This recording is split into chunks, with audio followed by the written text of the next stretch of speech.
how exactly does the US Corsair Unmanned Surface Vessel work?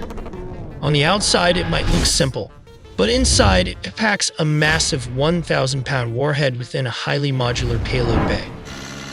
Powered by a hybrid generator and a completely silent electric motor, it easily pushes past 35 knots. For the first time in an active war zone on July 12, 2026, the U.S. Navy deployed this platform to execute an unprecedented strategy, ramming the drones directly into an Iranian dry dock. So, what happens at the exact moment of impact? If configured with a GBU-31, the sequence is deadly. Up front is the fuze, sitting right ahead of the 1,000-pound warhead. The second it hits the target, the fuze triggers the conduit rod, instantly detonating the payload. The target is sitting elevated in the dry dock as an Iranian submarine. You might be asking, why not just send a stealth fighter jet? It comes down to the physics of a waterline strike. The military needed a devastating surface-level impact. Compared to a top-down aerial bombardment, this blast surges inward and upward, completely shredding the submarine and the dock's structural supports from every direction. But how did they strike, and what are the target? Well, moored at the maintenance facility inside the Bandar Abbas Naval Base is a Ghadar-class midget submarine station, temporarily laid up alongside the dry dock. These small diesel-electric submarines are a massive asymmetric threat. Because they are compact and incredibly quiet when running on battery power, they are purpose-built for the shallow, crowded waters of the Persian Gulf. They are the core component of Iran's strategy to lay undetectable acoustic mines and launch torpedo ambushes against commercial shipping in the narrowest choke points of the Strait of Hormuz. Neutralizing a Ghadar-class sub before it can submerge is a massive tactical victory. So how exactly does the strike strategy works? The first Corsair breaches the inner harbor. There are no sirens. There is no frantic anti-aircraft fire illuminating the sky. The USV's onboard electro-optical and infrared sensors lock onto the physical silhouette of the dry dock and the submarine's exposed black hull. Without slowing down, the Corsair surges forward, slamming directly into the submarine exactly at the waterline. The detonation is catastrophic.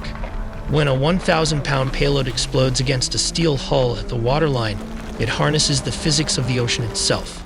Because water is highly incompressible, the explosive shockwave cannot easily dissipate downward or outward into the sea. Instead, the path of least resistance is the target itself.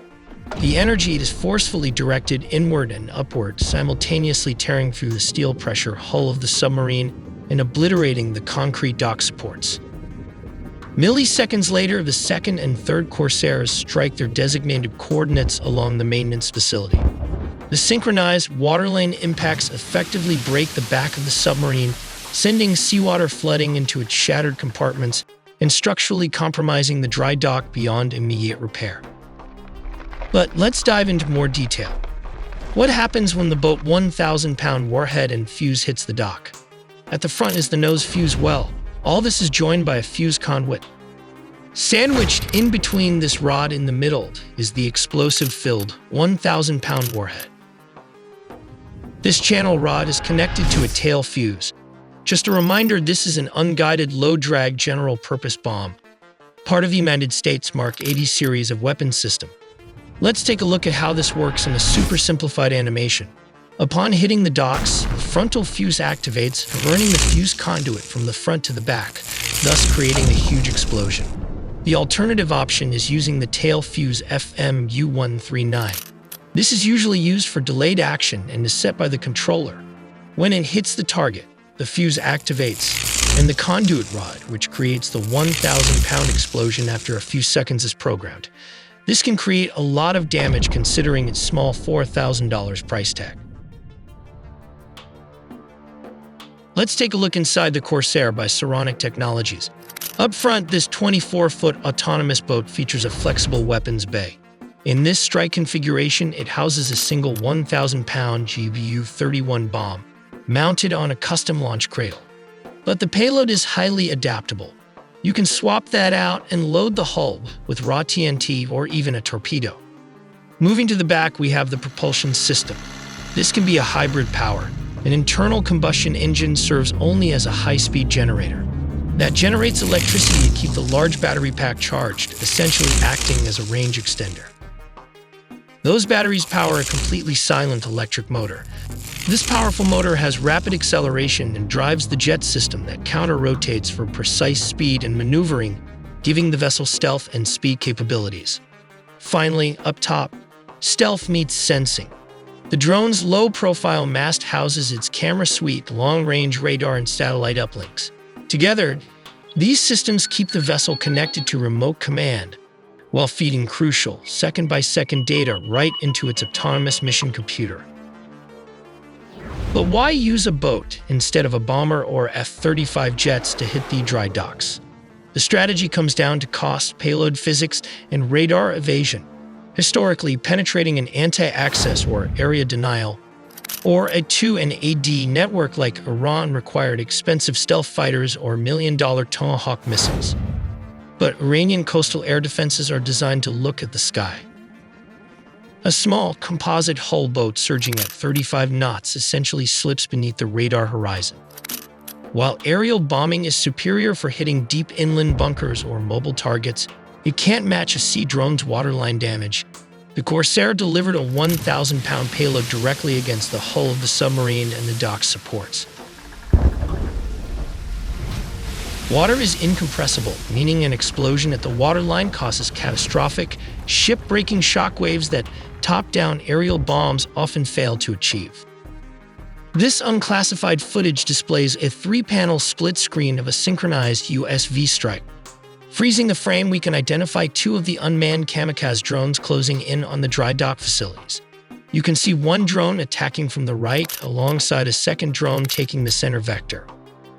We have modeled a 3D replica of this exact scenario to map the attack, placing the uncrewed sea drones on their respective left and right attack vectors. In the following footage, we switch to the drone's optical point of view as it moves in on the target. Freezing the frame here reveals the primary objective sitting in the dry dock, a Gator-class midget submarine. The subsequent clip shows the catastrophic detonation when the sea drone makes impact. This vessel was armed with a 1,000-pound warhead. However, the system is modular. The hull can alternatively be packed with raw TNT or configured to deploy a torpedo. Moving to the center of the harbor, we observe the second sea drone as it strikes the middle of the dry dock, effectively obliterating the entire maintenance station. This sea drone also played a major role in the Gulf of Oman. An Iranian drone rammed straight into the helicopter, with the wreckage supposedly lodging in the cockpit. Miraculously, the drone's warhead failed to detonate. If the igniter had made full contact, the blast would have been catastrophic. Instead, the aircraft went down, leaving the 2 pilots stranded in the water. So, who saved them? In a historic first, the U.S. military sent an autonomous drone boat. Because the Gulf is heavily monitored by Iranian radar, a manned rescue chopper was too risky. No rescue helicopter. No human crew. Just 2 stranded pilots and a robot that brought them home. Rather than risking a traditional manned search and rescue helicopter or a Coast Guard cutter in an active threat zone, the Navy's 5th Fleet made a historic decision. They deployed an autonomous drone boat. The vessel that answered the call wasn't a warship in any traditional sense.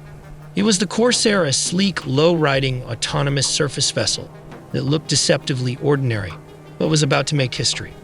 Designed for rugged, long-duration missions, the 24-foot Corsair can hit speeds over 35 knots and carry up to 1,000 pounds across 1,000 nautical miles. What made it the perfect extraction vehicle on June 8 was its 360-degree passive sensing capability. Passive means it emits no detectable signal. It does not ping radar. It does not broadcast its position through active sonar. It navigates in the dark, sees everything around it, and remains electromagnetically silent. In an environment saturated with Iranian radar and drones actively monitoring the strait, the Corsair slipped through the water without painting a target on itself or the downed crew. Navigating entirely autonomously toward the GPS coordinates broadcast by the pilot's survival gear, it found them in the black waters of the Gulf of Oman. No rescue crew was put at risk. There was no dramatic hoist in the threat zone, no diver in the water, and no manned vessel illuminated by searchlights for hostile radar to track. Using their own strength, the two aviators pulled themselves onto the drone boat's deck. The Corsair then silently transported the crew away from the crash site to safety on the water. As we mentioned, the Corsair is a highly versatile multi-purpose drone. So, when Iran scattered weaponized mines across the Strait of Hormuz, the U.S. Navy faced a critical question.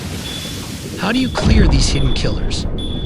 The answer was this exact same unmanned surface vessel.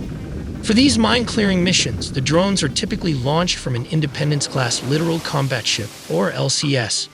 These ships operate on a completely different naval philosophy. They aren't traditional minesweepers. They are robotic motherships designed to sit safely outside the danger zone while their drones do the heavy lifting. Detect, localize, classify, identify, and neutralize. These unmanned surface vessels are deployed off the stern ramp of the LCS. Operating autonomously on the surface, it tows advanced sonar equipment behind it like a long, patient finger tracing the seafloor to spot anomalies. To finish the job, the Navy uses these drones to drag an unmanned influence sweep system through the water. It's a brilliant piece of technology.